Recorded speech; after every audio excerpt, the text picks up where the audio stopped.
This is Radio Truth, a series of commentaries by Dr. Michael Parenti.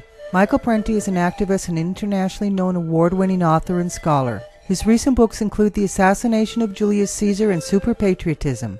His latest book, The Culture Struggle, will be released in November 2005. For further information, please visit his website, michaelparenti.org. Some labor history.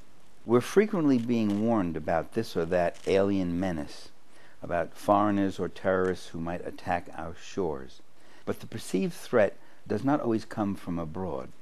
Throughout much of the 19th century and early 20th century, the business-owned press stoked an anti-radical hysteria among the general public by targeting what they called the dangerous classes within the United States itself. The dangerous classes were, specifically, the poor, the immigrants, the underemployed, and anyone who organized for a decent paying job and better work conditions. Labor agitation was stigmatized as a threat to the American way of life. True Americanism was equated with an uncritical acceptance of the corporate business system. Industrialists joined with publishers in branding labor activists as communist, anarchist, and un-American. Posters and pictures were circulated showing Uncle Sam guiding American workers away from the swarthy agitators. The term un-American first came into significant usage at the turn of that century as a political epithet during this period when true Americans used it against striking immigrant workers and later against any militant opponents of the economic order, immigrant or native-born.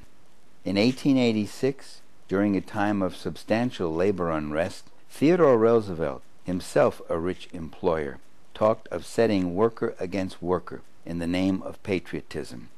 Quote, I'm quoting Teddy Roosevelt now, "My men are hard-working, laboring men who work longer hours for no greater wages than most of the strikers, but they are Americans through and through.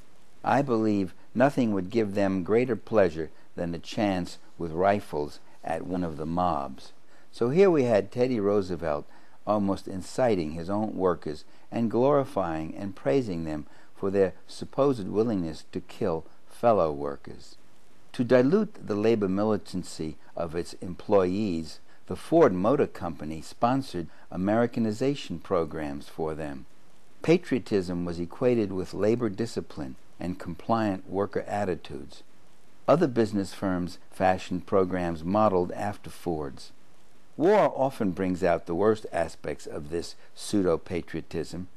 In 1917, as the nation plunged into war with Germany, domestic labor disputes were treated as acts of outright disloyalty. President Woodrow Wilson warned that the masters of Germany were using American liberals, socialists, and the leaders of labor to carry out their wicked designs. That's a quote. Federal and state authorities suppressed radical publications, issued injunctions against strikes, harassed and jailed labor organizers, and launched legislative hearings, mass arrests, deportations, and political trials against labor militants. About 1,000 people were sentenced to prison for denouncing the war as a rich man's venture, some for as much as 30 years. In the 1930s, during the Great Depression, corporations like Ford took matters into their own hands, hiring mobsters and company thugs to beat union organizers and terrorize strikers. Corporate-sponsored ultra-nationalist violence occurred in other capitalist countries as well. During the rise of fascism in Italy, Lithuania, Germany, Hungary, and Japan, so-called patriotic goon squads were hired by business owners to smash labor unions and leftist political parties and publications.